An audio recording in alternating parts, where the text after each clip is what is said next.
Hello, this is another video, City Government Part 2. Just a few thoughts I'd like to express. When you're part of the city government, you're going to um, be engaged in some very important projects, some large, some small, but most of always it's going to be expensive. For instance, uh, I'm involved with our local city council, and we are in the midst of building a brand new water plant, a multi-million-dollar water plant. And in a community of small to moderate size, you say the word million, and it creates an internal frenzy. It's a large number, and it can be mind-boggling. And until you actually see it on paper and all that, and even when you see it on paper, it's a very significant number. And when I look at these budget numbers, uh, every penny I associate with a person's life, and that's how sacred and personal uh, the taxpayer dollar is. Somebody has worked for that dollar. That is a dollar that is being offered from them in order to support and grow the community. And so, to me, it is a very, very personal and sacred thing to uh, help to regulate the taxpayer funds. And so, for a large project like a water plant or what have you, you're going to have your estimates. You're going to have discussions and resolutions on the various parts of the project, from engineering to like water sources or revenue sources. All these things have to be okayed and approved through a city council means. And uh, what you need to understand is that when you prepare a budget for large scale projects, you need to work in there a contingency balance, if you will, of probably 2 to 4%. And I'll tell you why. And this is something I'm learning. In our uh, water plant construction efforts, uh, it has come to our attention that of extra costs that are being incurred. And I'm not doing the blame game or saying we're being taken or this has become an unworthy project. On the contrary, um,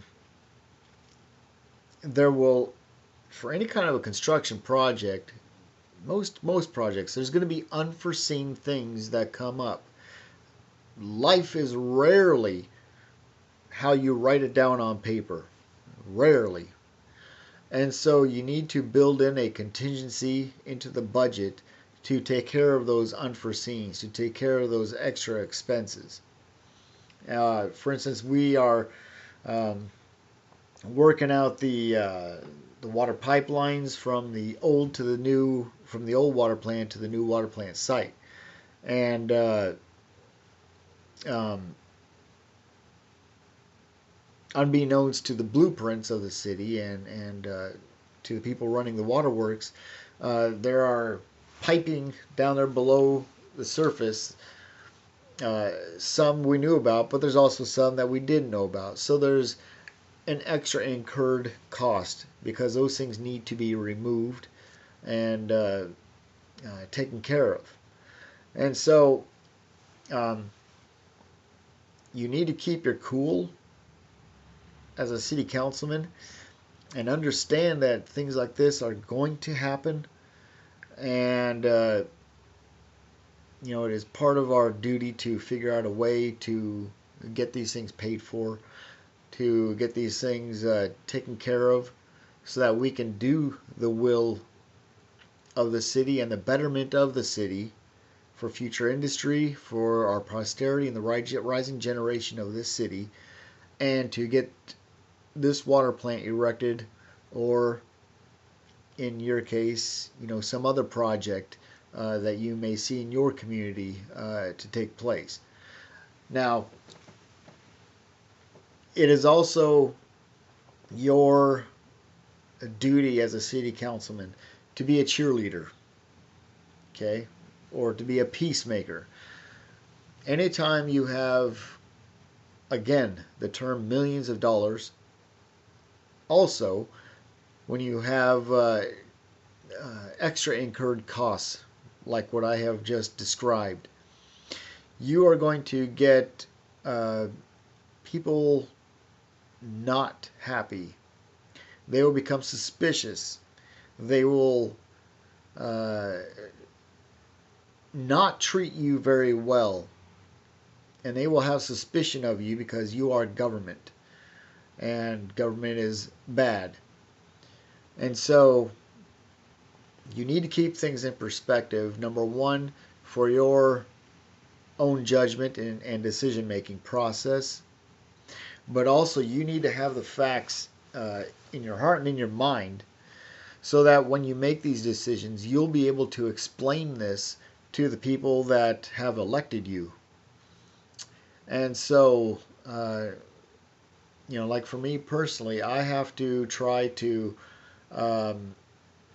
maintain a good face, an honest face, so that I can continue to assure the people that, these things actually do happen in a project. There are unforeseen things, but they will be taken care of. And it is your job as a councilman to keep the people focused on the future. Small and medium-sized towns are shrinking. People are going to the cities.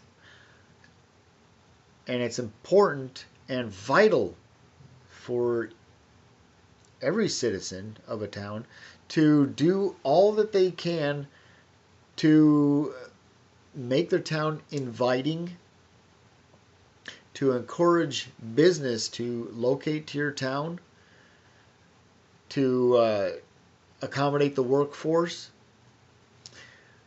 But in order to invite business and industry into your town, you need to be able to support the infrastructure necessary to host them. And in our situation, part of that is the waterworks. Our current water plant is in excess of 75 years old, I believe. It needs to be replaced. And so now we are going through a lot of strife, a lot of heartache, a lot of sacrifice by the people in order to get this water plant paid for, erected, and so that we can finally enjoy the fruits of that labor. Because in order to sustain the people that we have, encourage people to move here, and to encourage industry to locate here, we need to be able to assure them that they will have safe, potable water as a supply. And that's a basic human need. And so you need to keep these things in mind in whatever decision that you make in your various communities.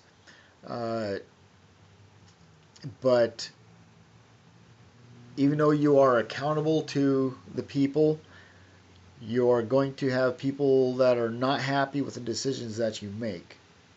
And so it's important for you to keep the faith. Always keep in your heart and in your mind the reasons why you ran for office, and hopefully they were sincere and noble. You are there to serve the people. That doesn't mean that all the people are going to be happy, but you are there to serve the people and to serve in their best interest, given the knowledge that you have, the resources, the information that you have that the people do not have. And so hopefully this opens up a new area for you as you investigate or do a report on city government and how it works. Because there are a lot of ins and outs. And, you know, from somebody that's on the outside looking in, things look awful black and white. You know, either that politician is a crook or that one's all right. But there's a lot more to it than that. Um, you know, for instance, when you do a homework assignment and your parents ask you, you know, why aren't you done with this assignment yet? Well, your parents aren't the ones doing the assignment, are they? No. And so there's a hindsight that takes place, and it's a human error that we all have.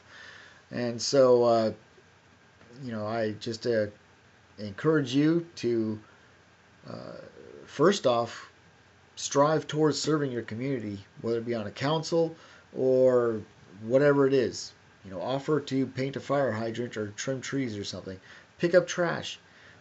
It is your community, and your community is tied directly to your happiness and how you prosper in this life. And so those are my thoughts today, and that is City Government Part 2.